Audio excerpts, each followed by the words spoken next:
Hey, we're over here on Craighead, I think, over on Graham Street, but we're looking at Millennium's parking area for their reels.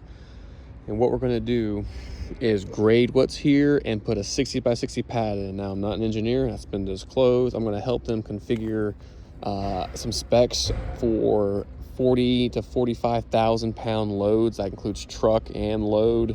These reels, those blue ones, weigh about 2,000 each. So we're probably doing a 5,000 or higher PSI with a rebar mat, if not wire. Thickness, maybe 6 to 8, like a trucking terminal would be for the entry there, type 1 or 2. But we'll have that in the scope of work because I don't have it. They don't know what they want, and they're leaning on us for experience. So basically 2 scopes. They want us to bring something in to complement this, is his wording, because the trucks tear it all up. So they want us to grade out what's here to make it flat, get rid of the potholes, add something, maybe like a granular to lock it in, not necessarily compact everything, just to help keep from it always, get tore up from their forklift and trucks come in and out. You can see these little holes, that's where they work, that's where they turn, that's where they load stuff, is what they were saying. I'm gonna measure out the fence so you have this corner, and it's an approximation, but it kind of dips here, it's kind of flat there, and then it's kind of flat here. You might still have a foot of fall, but the thing he wants is he wants it in the ground. So we almost have to over excavate and then backfill to make sure it's flush for their equipment and trucks. And I figure we can go down, 4 to 8 inches on that side, bring it over here where the lull is, and make sure everything ties in real neat, plus any granulars we bring in to flatten everything out. And if we had to skim coat an inch or 2 as we're grading to add in and equalize what's here, they're fine with that as long as everything flows real good when we're done. So let's go ahead and get the measurement. Now this wheel bumps, so a tape measure would be more accurate, but it's about 26 feet 3 inches from this reel, which might move. So I'm going to give you a size from the fence line.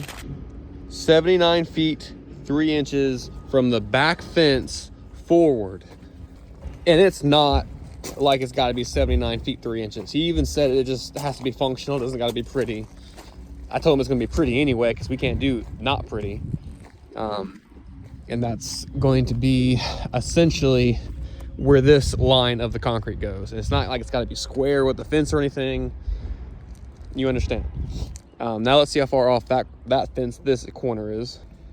I got 142 feet from this fence line. So make sure you bring one of the wheels with you or the 100-foot tape to make sure you can measure it out. I guess you could always break it up because, again, it's not like it has to be perfectly that size or distance. And just so you know, this is a 2-acre fenced-in area for the grading component.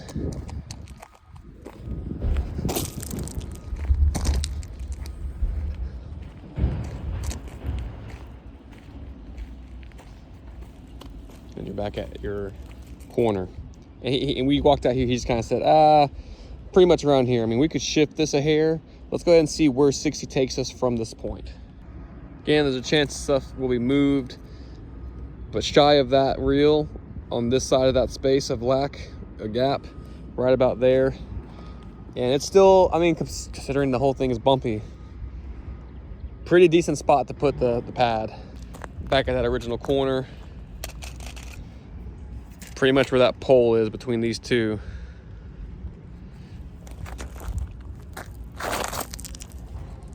So you got varying grades here. So you're gonna have to do a lot of digging and grading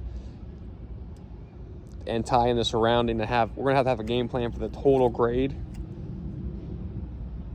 And we shouldn't have to bring in any material for the concrete. It's gonna be on top of gravel. It's perfect base, solid as all get out. We'll just have to factor in a couple loads for the granulars. I'm gonna talk to Josh and see what his 2 cents is on that, what the best option is, since he has experience with asphalt and concrete and grading background as well. I think that's all the pertinent information that we have. It's not like we have to flatten out everything. He just wants all the potholes fixed adjacent to here, and I'd really like for them to be able to come off and on the slab from any angle can be right flush with some material, so that way those just, you know, when they come off and on, they don't have any issue with separation. And we'll do a rebar mat, I'm almost positive. And we'll just make sure that we have